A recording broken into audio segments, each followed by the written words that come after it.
Hello and welcome to the 2021-2022 CYO Power Rankings. In this video, we'll be taking a look at the top 3 teams coming into the CYO season, in my opinion. Without further ado, let's get started. Coming in at number 3, we have St. Teresa.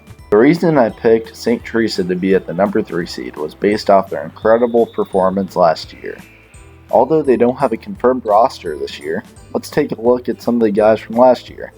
Their starting 5 were Nick Brockman, Eddie Manderscheid, John Good, Josh Goins, and last but not least, Seamus McCormick. If you know these guys, you know that they are pretty good athletes and they can get some stuff done on the court if you ask them to. They made some great plays like behind the back shots and incredible 3-pointers. I think a big reason why they should be number 3 is because of their coaching staff. Rather than having an adult leader coach, they had a student coach, Josh Fieger, another student from St. Teresa. I think this made an incredible difference in the chemistry of the team and the overall playing. Coming in at the 2 seed, we have Visitation. They have been tearing apart the schedules handed to them for the last 3 years, and frankly, I'd be scared to play against them. Why is it that they are such a threatening team? Let's take a look. For starters, I would call them more of a football team than basketball. The first player in their starting 5 is none other than Andrew Spinney, named Defensive Player of the Year his junior year on varsity, and likely to take that title again. Spindog is a pure athlete, making him versatile. He can easily take that step back and put up a 3, or drive in and throw in a lay for 2. Next up, an O-lineman for the Panthers, Jack Connors. Although his basketball skills don't represent him well, and he is looked at as more of a joke in the CYO League, you better watch out when his elbows come up, because he is an aggressive player. Third, we have Ethan Westerkamp. He does enjoy goofing around quite a bit, but coming in at an impressive 6'3", he can definitely get the job done when called up. Next, Kyle Carrata. Another tall boy adding to the team's rebound ability, best known for his trash talk. I'm guarding AJ Grody. He won't score a point tonight. That's all I got. No points. I sure wouldn't want to be in the way of this guy. Last but not least, they have Grant Lyons. Grant is a 240-pound linebacker committed to the University of Miami.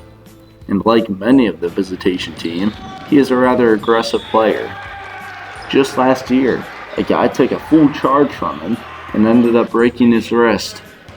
Let's try to remember, it's just a game.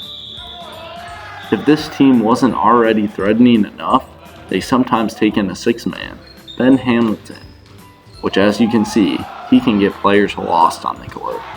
And lastly, the number 1 seed for the 2021-2022 CYO season is St. Jude. Who else could it have been? Led by the fearless Evan Rickett, a soccer player and team captain for the Elder Panthers, who will be putting his leadership skills back to work here shortly, hoping to lead his team to another city championship. Second on the roster is Nick Paff. Although during the football season he was out due to injury, he may be making a return midway through the CYO season. Next up, Dean Caminetti, a baseball player for the Elder Panthers and overall just a great athlete. He's probably one of the best defensive player on Jude's team, but he can also put up a couple 3s when asked to. Fourth man on the roster is Nick Gallman. Nick was a starter for the varsity football team and a leading scorer for St. Jude last year. He helped them deliver a powerful championship game against Visitation and is planning on doing it again this year. Last man on the roster to talk about is David Maurer. Although I don't have any basketball film on him, it won't take you much convincing to realize he is a fantastic athlete. He has played 7 different sports in his career and is now committed to be a kicker in college for a football team. He is a great addition to the St. Jude team and will most definitely not disappoint you. Another leading factor as to why St. Jude is the 1 seed, although I won't go into much detail, they have incredible depth to the team. They have players on their bench who can definitely show up and do the same thing as their starters. And that's the reason they are number 1.